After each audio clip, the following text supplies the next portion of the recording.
bastante conocida, una afección que tiene bastante incidencia, y dentro del marco de la salud pública vamos a ver que encontramos una alta incidencia en esta patología, y podemos ver que no solamente se da por un descuido o por algún tipo de maltrato, aunque sí se ven en muchos casos. También, como vamos a ver un poco más adelante, se derivan de diferentes patologías, de diferentes afecciones. Aquí me encanta poder compartir con ustedes, lo digo nuevamente, y junto a Minchi, nuestro querido Panda, y nuestro equipo, pues vamos a iniciar esta hermosa charla. Cualquiera que tenga alguna duda la anota y al final se la resolvemos con todo el placer del mundo, ¿vale? Inicialmente quiero confirmar si me estoy escuchando bien, por favor. Excelente. Bueno, vamos a empezar entonces. Ahora, como toda patología, vamos a ver lo que vendrá siendo la definición.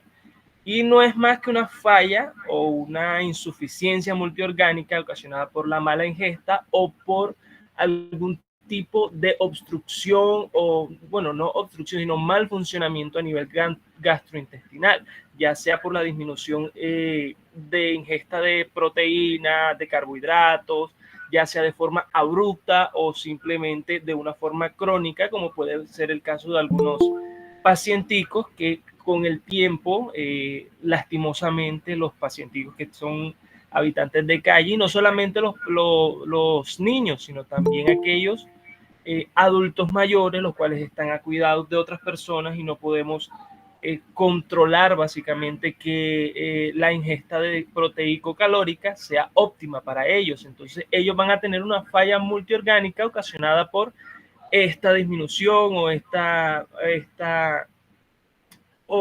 disminución abrupta, valga la redundancia, de la ingesta de alimentos. También se puede ocasionar en caso de que tengamos algún tipo de trastorno de malabsorción o algún tipo de patología gastrointestinal que nos impida absorber, que nos impida digerir con normalidad este tipo de sustancias, de proteínas, de calorías obtenidas de los alimentos. Claramente, nosotros cuando tenemos un paciente que vemos las características de una persona desnutrida, estas características las vamos a ver un poco más adelante, tendemos a pensar que inmediatamente es descuido, y hay casos en el que normalmente el paciente come sus alimentos de forma horaria, de forma óptima, de una cantidad óptima, de una buena proporción, y lo que resulta es que el niño, el menor o el paciente está desnutrido a resultado de una afección gastrointestinal o algún tipo de desorden metabólico, que también puede ser el caso. Entonces, no solamente vamos a ver una desnutrición proteico-calórica en pacientes que tengan mala ingesta de alimentos, sino también en aquellos que tengan un desorden metabólico. Y eso es muy importante que lo sepamos, porque nos vamos a cruzar con diferentes pacientes que tengan esta afección, y muy probablemente sí sea por un descuido, pero también hay que tener en cuenta las demás patologías de base para no caer en una falla ahí en el sistema. Teniendo esto en cuenta, vamos a ver la clasificación. Esto vendrá siendo los tipos de desnutrición proteico-calórica, y estas son las características de nuestros pacientes en el caso de los pediátricos que tienen esta deficiencia, iniciando con el kwashiorkor, que es un tipo de desnutrición proteico-calórica en el cual el paciente va a estar tan comprometido a nivel sérico, a nivel de proteínas que conforman sí, que son parte fundamental de la sangre, que permiten mantener la presión oncótica, que permiten o que evitan que la presión hidrostática y el equilibrio presión hidrostática y presión oncótica se vaya hacia un lado. No van a estar de forma óptima, una proporción óptima, y van a ocasionar de que esta disminución de proteínas, en su mayor caso es la albúmina, me genere una ascitis. Por eso es que vemos a nuestro paciente, si lo pueden observar aquí a la izquierda, que tiene esa, como lo conocemos aquí en la costa, esa pipita, esa barriguita. Nuestro paciente no está gordo, nuestro paciente está edematizado, ascítico, probablemente con daño esplénico, probablemente con daño hepático y renal, a causa de esta desnutrición. Adicionalmente a esto, cualquier paciente con desnutrición proteico-calórica va a tener una deficiencia en su tejido adiposo, tanto el que está alrededor de las costillas como el que está alrededor de forma periorbitario. Claramente en el abdomen no tiene tejido adiposo, sino que se está distendido a causa de la, perdón, de la ascitis que está desarrollando en ese momento. Ese vendría siendo el quasiocor. Ahora vamos al otro extremo, que vendrá siendo el marasmo. También estos dos se dan por las mismas etiologías, ya sea una ingesta, como lo habíamos dicho, una disminución en la ingesta tanto abrupta como crónica de proteínas y carbohidratos. El caso es que en el marasmo no vamos a tener ascitis, no vamos a tener un desequilibrio proteico a nivel sérico. Entonces no se va a encontrar en muchos casos un daño hepático o un daño en el vaso, sino un daño a nivel renal y a nivel cardíaco. Nuestro paciente con desnutrición de cualquiera de estos tipos que estamos aquí mencionando, claramente va a tener un ritmo cardíaco muy distinto a lo que viene siendo a un paciente basal, un paciente aparentemente sano. Características específicas del marasmo. El marasmo tiene lo que llamamos o lo que la literatura conoce normalmente como, bueno, para decirlo de esta manera y que no suene tan científico, vamos a observar lo que vendrá siendo la piel de las costillas pegada al hueso.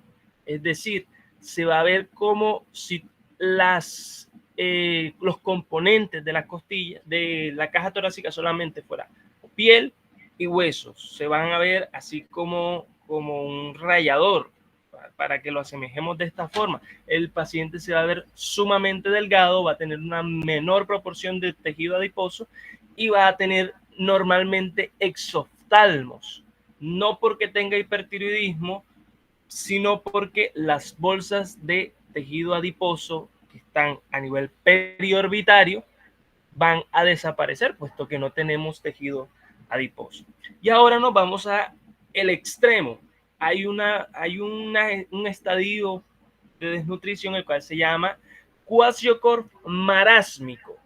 Es decir, nuestro paciente que tiene desnutrición calórica va a entrar en un estadio grave al no tolerar proteínas, puesto que su estado va a estar afectado directamente su sistema gastrointestinal y no va a permitir que nuestro paciente tenga la ingesta proteica. Por ende, va a tener una combinación de estos signos y síntomas y el paciente normalmente me va a generar lo que vendría siendo una falla multisistémica, y esto es ya lastimosamente la última instancia de un niño con desnutrición. Este quasiocor marásmico tiene una tasa de mortalidad supremamente alta, casi llegando al 95%.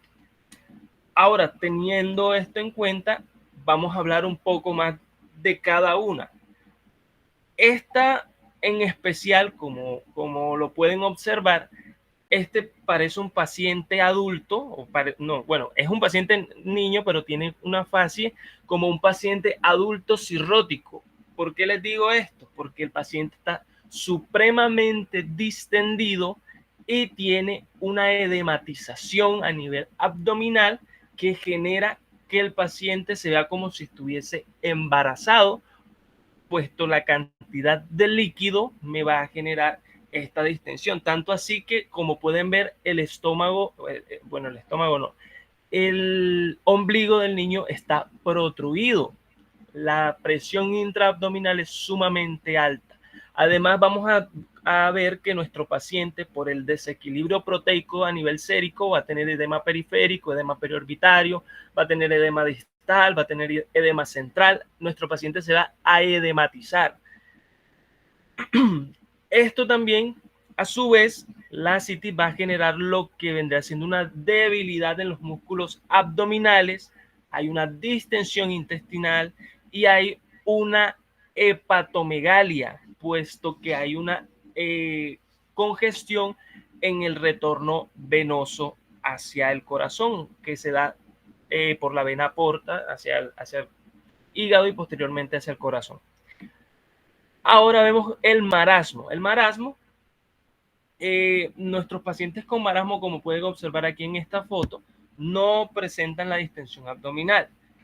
Esto básicamente nos evidencia que nuestro paciente tiende, bueno, una característica específica del marasmo es que tiende a generarse en lactantes y niños muy pequeños, puesto que estos están a cargo de sus padres, no son responsables de su alimentación. El marasmo, en muchos casos, sí se ve, en su mayoría de casos, sí se ve por maltrato. Hay que estar muy pendiente a estos pequeños pacientes, puesto que pueden estar siendo víctimas de algún tipo de maltrato. Claramente dentro del marco de la brigada, nosotros, bueno, se va a contar con pediatras, los pediatras son especialistas en este tipo de casos, y lo más importante es que nosotros podamos reconocer las características que tienen estos pacientes para poder al menos hacer un diagnóstico. Y obvio, bueno, ojo, un puntico aquí, una nota. Recordemos que a los pacientes no se les lanza un diagnóstico, no se les dice usted tiene esto solamente por una impresión diagnóstica. Usted en el marco de la brigada, y esto quiero dárselos como un consejo, si encuentran alguna vez a un pacientico que tenga las características de un paciente desnutrido, comuníqueselo al pediatra más cercano, que él sabrá cómo hará la ruta. Continuando con cierre del espacio publicitario, publicidad política pagada. Ahora, en este caso, en el marasmo, como lo habíamos mencionado anteriormente, la mayor parte de la grasa subcutánea, como lo dice aquí en este texto, y todos los depósitos de grasa se pierden. El epiplón, la grasa subcutánea, todo se pierde, todo se consume, puesto que sabemos que nuestro cuerpo necesita energía y uno de los depósitos de energía es el tejido adiposo, y este es consumido en caso de que el paciente no esté consumiendo las suficientes proteínas o carbohidratos. A estos pacientes se les notan las costillas, las caderas, los huesos faciales, la columna vertebral. Todo hueso que usted se imagine se va a observar en estos pacientes como si fuera un papel o un esqueleto, y discúlpenme la expresión, pero es como si fuera un esqueleto cubierto con una sábana. Es muy, muy impactante de ver, pero hay que tener en cuenta cómo son las cosas en realidad. El marasmo también puede verse o podemos clasificarlo en primario o secundario. La primaria es directamente relacionada con la ingesta deficiente de proteínas y calorías, ya sea de forma aguda o crónica. Y la secundaria puede ser por afecciones gastrointestinales, el paciente es inmunosuprimido, el paciente con lupus, con HIV, pacientes con cáncer, hipotiroidismo, situaciones metabólicas, desórdenes metabólicos específicos, pueden generar este tipo de desnutrición proteico-calórica tipo marasmo secundaria a esta patología. Y por último vemos al paciente con el kwashiorkor marásmico. Estos niños tienen un edema permanente, ya estando en una estancia hospitalaria. Miren el tamaño de esta ascitis. Este niño lastimosamente tiene un compromiso bastante grave. Y esto pues se da con bueno, es el estadio más extremo que puede desarrollar un paciente con desnutrición proteico-calórica, y esto, infortunadamente, en la mayoría de ocasiones conlleva a la muerte del paciente. Ahora, la sintomatología va a depender del estadio que tenga nuestro paciente. Inicialmente, un paciente con desnutrición leve tiene una pérdida del 10 al 20% del peso corporal, tiene problemas intestinales, tiene dificultad para deglutir, el paciente está supremamente agotado todos los días, la pérdida de grasa corporal, y no solamente grasa corporal, sino también el músculo. Tanto, bueno, todo tipo de músculo, puesto también se consume como compensación del estadio de desnutrición que tiene nuestro paciente. El paciente también va a tener arritmia, puede ser una bradicardia, puede ser una taquicardia. Bueno, normalmente cuando nuestro paciente está en estadios leves de desnutrición o en estadios agudos de desnutrición, tiende a generar taquicardias como sistema de compensación, pero normalmente cuando ya nosotros revisamos a nuestro paciente, no está en un estado de compensación, sino en un estado crónico. Esto quiere decir que nuestro paciente, el corazón de nuestro paciente está un poco cansado, y lo que va a generar son las bradicardias. Ahora nos vamos al otro extremo. Nuestro paciente tiene una desnutrición grave. Esto se caracteriza principalmente por una pérdida mayor al 20% del peso corporal. Tenemos un edema, hipotensión, hipotermia, pérdida de turgencia en la piel, es decir, la piel no va a volver a su sitio cuando usted lo examine, sino que va a quedar tal cual como si fuera un papel cometa. Bueno, conocemos el papel cometa. El papel cometa es un papel supremamente delicado, y el paciente va a estar también inmunosuprimido, el paciente va a tener problemas cardíacos, etcétera. Y algo muy importante, nuestro paciente desnutrido va a tener cabello delgado y seco.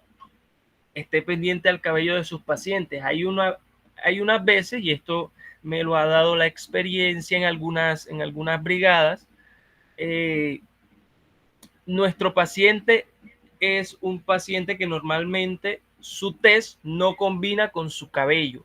El color de su piel no combina con el color de su cabello, es decir, es un poco delgado, es un paciente, por decirlo así, con una tez un poco más oscura, su cabello es muy claro, muy delgado, y el paciente se queja de que se le parte o se le cae.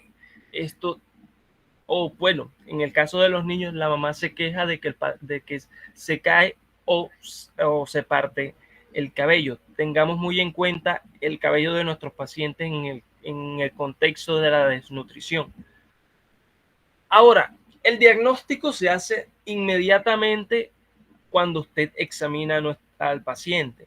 Usted realiza la anamnesis, y claramente por la fase del paciente, por las características anatómicas del paciente, va a tender a dar inmediatamente con el diagnóstico. Además que son unas signos y síntomas muy patognomónicos de lo que viene siendo los diferentes estadios, las diferentes clasificaciones de desnutrición. Para complementar esto, se hacen hemogramas, ecografías, pruebas de proteínas séricas. El hemograma inicialmente se busca ver si nuestro paciente está anémico, si tiene algún tipo de malformación a nivel de células sanguíneas, o si nuestro paciente directamente está inmunosuprimido, puesto que la desnutrición afecta directamente el sistema inmunológico. Adicionalmente, vamos a hacer ecografía abdominal, esto para diagnosticar hepatopatías o detectar esplenomegalia o algún tipo de afección gastrointestinal. Esto ya son pruebas complementarias. Y adicionalmente, si nuestro paciente le estamos realizando pruebas complementarias, debemos saber cuánto porcentaje está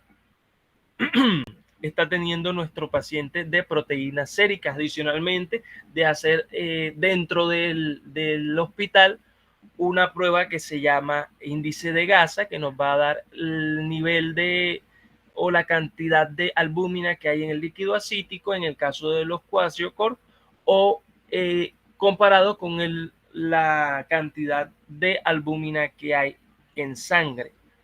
Ahora, ¿por qué es importante conocer esta patología? Teniendo en cuenta los datos del DANE, que es el servicio encuestador por excelencia de aquí de Colombia, podemos observar que se presentaron el año pasado 2.156 defunciones por desnutrición. A pesar de que esto fue una reducción con el año anterior, es decir, del 2022, esto es una cifra supremamente alarmante. 2.156 en la que su mayoría son niños menores de 5 años entre 2018 y 2023, como pueden observar aquí. Entonces, tenemos que tener en cuenta, y bueno, aquí nos está enseñando Minshi estas estadísticas, así que vamos a prestarle atención. Y esto, lo más importante o lo más impactante, por así decirlo, vendrá siendo que las tendencias de la desnutrición o de las muertes por desnutrición están en crecimiento, a pesar de que tenemos un país muy rico en recursos. Esto, por diferentes factores, se va a ir o está tendiendo a aumentar. La prevalencia para el año 2023 está en un 65%.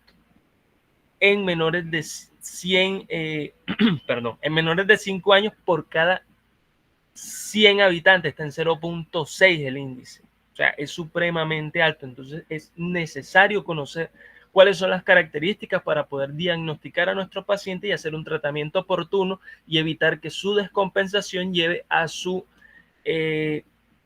desenlace más fatal, que desafortunadamente se da muy a menudo. Entonces, chicos, espero que les haya gustado. No sé si tienen alguna pregunta, con gusto les respondo.